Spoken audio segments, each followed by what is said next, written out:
Papa Jammy in your area. What a la la, what a la la.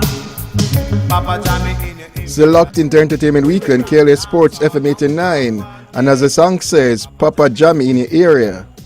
Sir Lloyd, aka King Jammys, welcome. Nice DJ Cat. And you know, there's so much history to talk about with somebody like you. It'll probably take a week and a half to do a full interview, but we'll have to make do with the time we have now.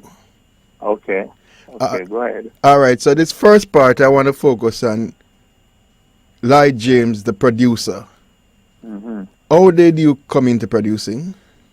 What really happened is that I spent most of my life around King Tubby's, but before me, I have a studio.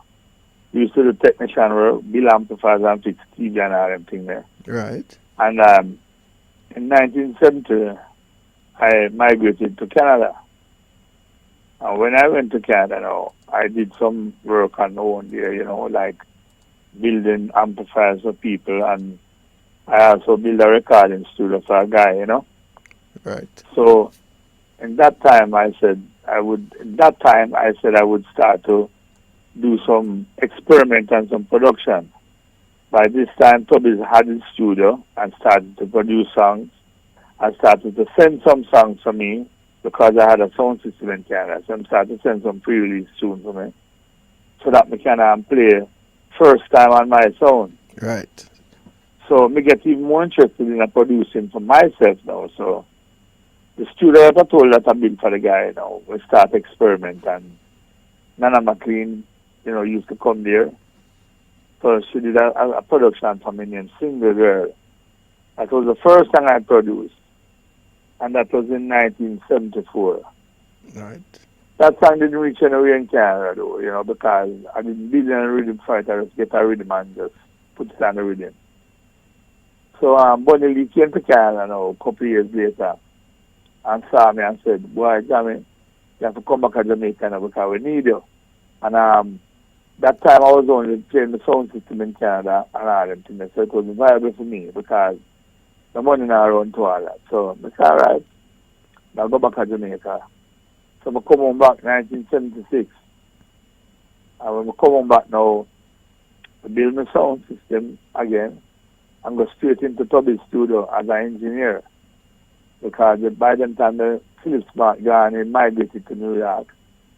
And Pat Killa was there doing some work, but, through my group among studies and all that thing there, whatever that me to control them things. So, just had me as I'm studio as a main engineer, I control the studio and things. So, Bunny Lee was my virgin for a long time, Right. Nitty, and Yabu, and all of them producers from Greenwich Farm, Mr. Brown and all them man there, all the small producer them.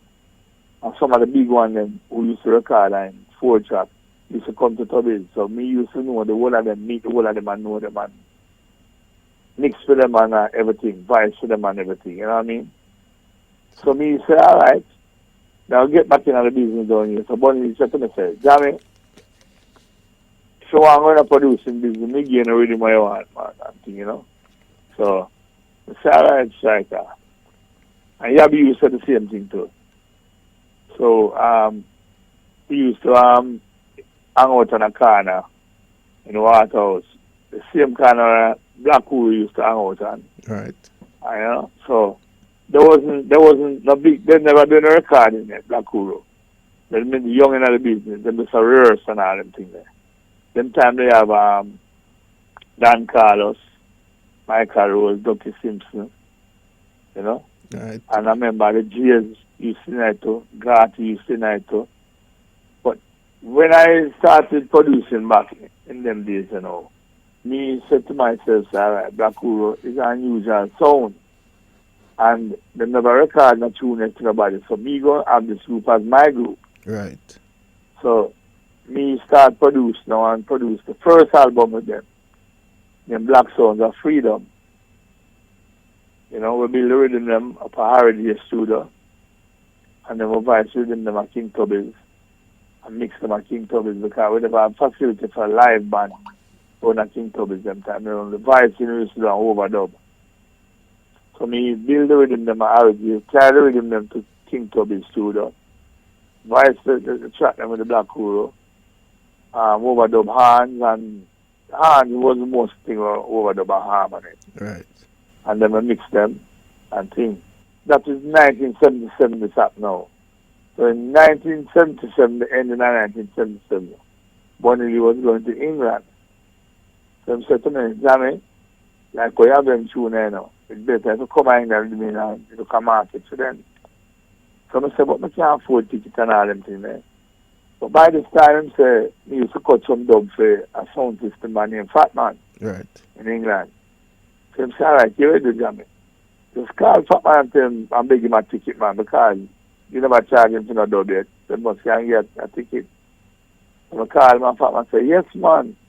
You know? So by this time, I produced the Black Kuro, the Travelers, Purple Man, LP, and Wayne Smith LP. So, Fat Man said a ticket for me, and I went to England with Bonnie Lee. When I went to England with Bonnie Lee, you know, I met me meet a man named Count Shelley. You know, that is this man used to own Turtle Records. It was a company in Tottenham, London. So, he introduced me to him and he played the product them to him and all them to them. He said, love them, but guy, them thing, them bad, you know, but guess what now? Them ahead at the time, you know, them group ahead at Black Crew used to sing like some Arabian people, you know them days there. Right. So them have a different style. So nobody never grab that style yet. So everybody kind of timid to really put out them tune there. Anyway, him said, boy, I'm not make this pass and still, but I have no big money, you know. So he give me that money and he take the LP and he release the LP. Well, the other LPs them now, the other LPs them like Wayne Smith and Purple Man and Travelers.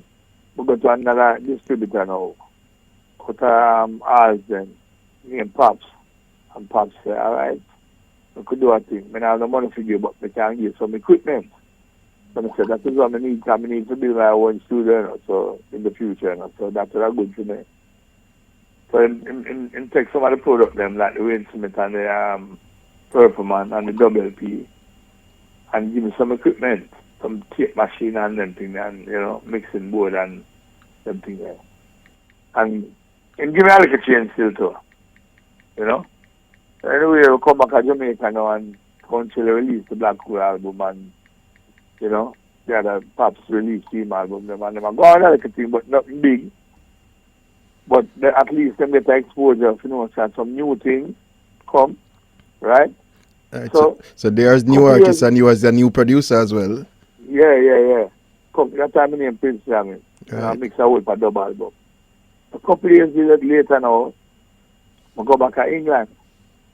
I'm the Fat Man link up again. I'm going to start press so one song them now, 45, and release them and drive around, go the whole of England, country, Midlands, everywhere, and drive around and sell the tune them. So, this company named Greenfield now, them just open a shop down of Shepherd Bush. That's a little town in England. So, we go to the shop now and then buy a whole record from me and say, why, they're going to release some tune in the future. So they're going to need my name and my address and everything, and then they contact me. So we do them thing and come back to Jamaica, and when we come back to Jamaica now, and then start link up Greenfield, then we can start release songs now. So by this time we start producing more songs now with Junior Gade and all them, and Johnny Osborne, and then send the tune and my son tune, we give them and all them things. And one of my songs, the first number one song I ever have in England, is in that era there. But Junior Gade sing a tune named Love Tickles Like Magic. You know? I bet you $1, love tickles like magic. you know. And So that started the wave in England for you. yes, that becomes the number one song in England, you know. Big them time, you know. So it started I think in England, so, you know. So you know, my dub mix them with the dub follower them, then they gravitate to my mix them time, and because dub is come out of the studio them time then. And then is the dub master. So me becomes the second dub master now. So I have a following now for them dub mix there and them production there. So I start produce more songs and more songs and more songs. And Green Steve start licensing them for me. Like Green Steve was a mother company for me now because them take everything me produce, you know. All right. And So then start release. time is so short, it's going to seem like I'm rushing it, but I have to get to some other important history of King Jammys. Yes. Where what was your first real breakout hit, worldwide hit? The first record worldwide hit. Yeah. Well, the first worldwide hit for me was Water Pumping with Johnny Osborne. That was an international hit. Do the thing. Keep it rocking and swinging. Rocking and swinging, Water Pumping. That was another number one song all over. Who are some of the artists that Jammys brought? Because a lot of people didn't know that you first voiced Black Uru. But who are some of the artists that Jammys put on the map? Shabba Rankin, man. Lieutenant City Admiral Bailey Pinchard. Lecturer. You have lecturer. You have man like Ori Sandy. You have man like Leroy Gibbon. Why too much for and of course, one of the greatest DJs dancehall I've seen. Born to Killa. So we're going to take a quick break. And when we come back, we're going to focus on King Jammys, the sound. We're down in the ghetto where the poor have a thing. And the politician is the guns them a bring. Hey, and the crack and the cock them a support the killing. Me check it out, the whole of them are the same thing. Down in the ghetto where the poor have a thing. And the politician is the guns them a bring. Hey, and the crack and the cock them a support the killing. Me check it out, the whole of them are the same thing. My pocket is weak, my heart is willing. I want a pound of rice but can't find a shilling. Can't buy the chicken back, much less the chicken. Why? Hey, hey, hey. Why? Woo. Hey, tune in, rubber dumping at the long way. Tune in, reggae music up the wall. Still locked into Entertainment Weekly. Still got King Jammys in the house with us. And of course, King, this was the rhythm you made originally, but you surely made some serious hits on it. Yeah, man. Because this Cockatoo was mega, still one of the songs that are big in dancehall, especially on dub plate. Yeah, man. And the Sanchez as well. That set a mark and the dancehall field, the dub field, you know. Definitely. All right, so now for this segment, even though Bailey scratched the surface as a producer, we'll definitely have to have a part 2 to this interview. But we are going to focus now on King Jammys, the sound. Yeah. Which started first, the studio or the sound? The sound system, man. Started the sound system way back in the days, man, from 1962. Okay, but it wasn't King Jammys at the time. No, man. There was just a little hi-fi with about 3 boxes. You remember when the name King Jammys was born? Well, the name King Jammys was born in the studio. Right. It wasn't born on the sound system. It was born in the studio because King Jammys was born when Tubby's died. Okay. Because I was Prince Jammys all the while, and Bunny Lee gave me the name Prince Jammys, and he gave me the name King Jammys himself, and Tubby's not here in the morning, dead and gone, so use the King now. You know, because my producer tuned them as a king. Right. You know, so all he tune them. So the Prince really came. Give us name. So the Prince really came around as being an apprentice to King Tubby. So you were Prince Jammys because of that. Definitely. So now that the King went on, you were the successor. Yes, definitely. All right, King Jammys is a sound that has a lot of clash history. Because we have a lot of Sound Clash fans who like to hear the history of the Sound Clash. Yeah. Do you remember your first clash? Well, I can vaguely remember the first Sound Clash. I mean, as a big sound now. Right. And I think it was Jack Carter myself, you know what I mean? Jack Carter myself. And it was excited. We played at we used to have a lawn by Dunrobin Avenue, and the right hand going up Dunrobin Avenue. I don't remember what that place is name. But Scorpio and me clashed us one night, and Scorpio bring him truckload of people in a black clothes and a costume, so I'm going to bury me. You understand? I'm going to tell you something, man. We bury him instead. Because I know you and Scorpio are good friends, but you have clashed many times over the years. It's not him clashing the most. Can you remember some of the sounds that you killed that were really serious clashes? Remember, Leng started Sting with 4 sound systems. Right. At Cinema 2 in New Kingston. It was King Jammy, Black Scorpio, Black Star, and Youthman Promotion. I'm going to kill the whole 3 of them. We get all of the trophy them the night there. And when that trophy was being presented to me live on radio, I was by Tommy Cohen's house in New Kingston, there in New Kingston, and Barry G was coming live on the radio. And Sugar Minot and a guy right on him bike come on and grab one of the trophy from there, matched up and said, not even one trophy in an argument, brother. And my son play good. Not even one trophy in an argument. So we just play it down and just tell him, say, right now, you know, Leng them tell him, say, you never deserved them because Jammy was the cleanest sound. Jammy was the most powerful sound. Jammy played the best selection. Jammy had the most DJ, the best DJ and singers for them sound. So those were the criteria, you know. Right, because those are still the days of live artists and the sound system. Yes. When the sound system thing moved away from the live artists and started going more and more into the dub plate, I assume that made it easier for you because you had the studio and you still had those artists around you. Yes. Well, I used to still try that, and then used to sing live also, but what we used to do is cut a different dub plate and the same rhythm and different tune live and the same rhythm. So it creates a more impact. Mixing the sound and the production now, you have made some of the most standout dancehall rhythms over the year. Yeah. You know, like your version of the Far East. Of course, everybody knows the slang thing. There was the duck. That rhythm, I just talk about slang thing, I just stress on that this morning because that rhythm was the rhythm, you know, that made the whole music industry change, you know. That was one of the biggest rhythm in our history, you know. I remember when Bargy premiered it on his 2 to 6 Super Mix the afternoon. Yes. That was a big craze in Jamaica at the time. And when Bargy already got Clash on the radio, the both of them were playing slang thing tune for tune because I give Barry a set of slang thing. I'm going to give David Rodigan a set of slang thing. David Rodigan came out to be the winner though because in the man running, know him tricky. Right. You know? And you have other rhythms like, I'll call this one Nani, and there's a Love the Nani Bad. Chinatown. Chat Far rhythm, I Need You, and then tune. Right. And those rhythms are rhythms that are still being cut on dub plates today. Yeah, man. I mean, those rhythms are the foundation rhythms of dancehall. So what advantage did that give you in Sound Clash? Well, you see, all the artists used to be by me. I used to get special that nobody else could play. I could have played. I'm in the studio. Them is there every day. So, I mean, now, you as a sound man have to pay for come use a man's studio to do it. You don't have the leverage like me. And of course, the artists about my disposal. And studios there.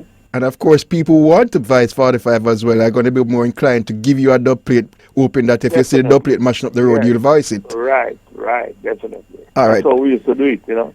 Send the artists, the young artists on the sound. Right. And when them get some big forward, we just record them. Now, we started this interview by playing one of your anthems.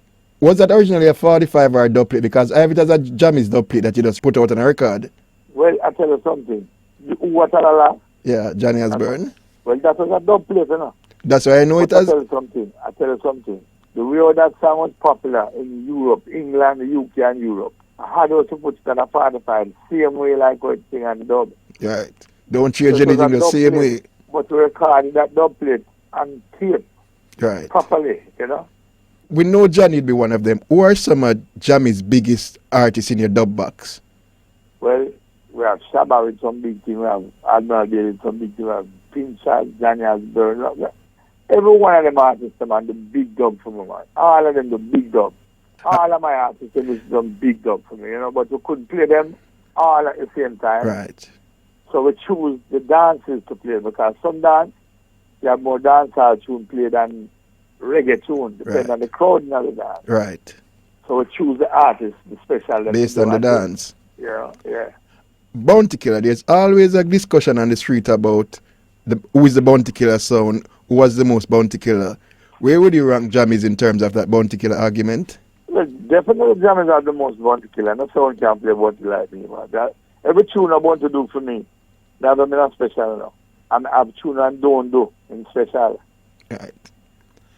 And another argument that comes up, and I've heard your name called in this argument, Chronixx.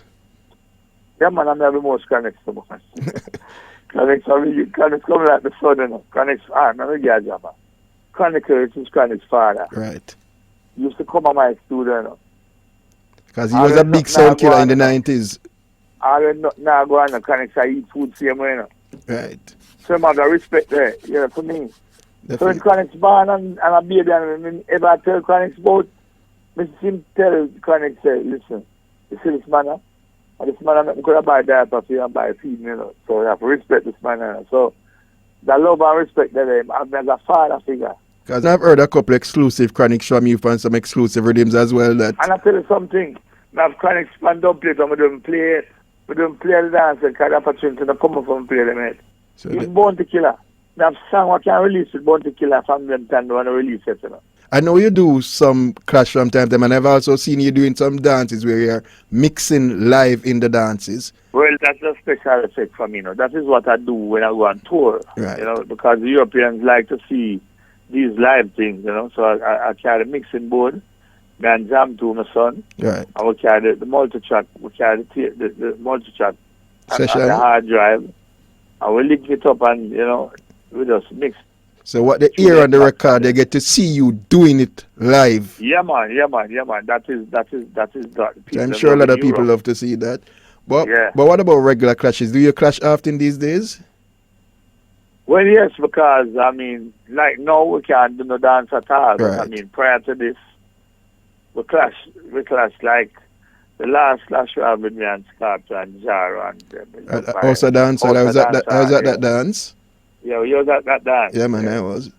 How do you think about that dance? That dance was good, and that was the first time I was hearing the sound since you did some work on it. The sound was really kicking. Since it come back on the road. Yeah, that was a new sound here. And sound was clean and bass was... We developed more since that. I haven't heard it sound, but I've heard that you have done more work since that. Yeah, man. All right, quickly before I let you go, 2 or 3 short answer questions. Yeah. Your 5 top dubs in your box, in your opinion. Your 5 biggest anthems. Boy, I tell you something. I can't. It stunned me because my dubdom is so wicked that I can't find 5 top ones right now, you know? Right. But the world knows I have a lot of dubs, and, you know, them can't choose what them need for the 5 top. But, I mean, me can't choose it right now because it's too sudden for me. Right. What about artists that you can play that very few sound, if any, can play? Probably I would say Nitty, Tenor, because I'm the most Tenor, I'm the most Nitty. Gregory. Right. Dennis Brown. No man who die, you know, no man who you're gone, pass and gone. All right, well. We have tune with them when no sound can play. I know you're busy. I know you took time out from a special project you're working on to have this discussion with me. So it's appreciated. But for months we have been talking about you coming into the studio with some music and sitting down with me. So when this thing is cleared up and we're back to normal, we hope to have you come in and play some music while we talk. Definitely. So Father Jammys, much respect. Respect, yeah. And I know you recently put out your Dennis Brown collaboration album. Yeah. And that one is going good, right? Yeah, man, great. All right, so until we get the chance, all the time. Until we get the chance to touch base face to face, blessings. Okay, Cap, respect. This is Jacoby. One scotch, one Bergman, one beer. Choo. One scotch, one Bergman, one beer. Choo. Up this the age of the ones that beg you listen where. He got the bone, they no got the bus fare. Where the jump from the place, where you there. Driving the car, make a show you can say, one scotch. And that's it for another Entertainment Weekly. Remember, love yourself, love your neighbor, pray your day, keep the devil away. So until we meet again, same time, same place next week, remember to be safe and take care of yourself, protect yourself and your family.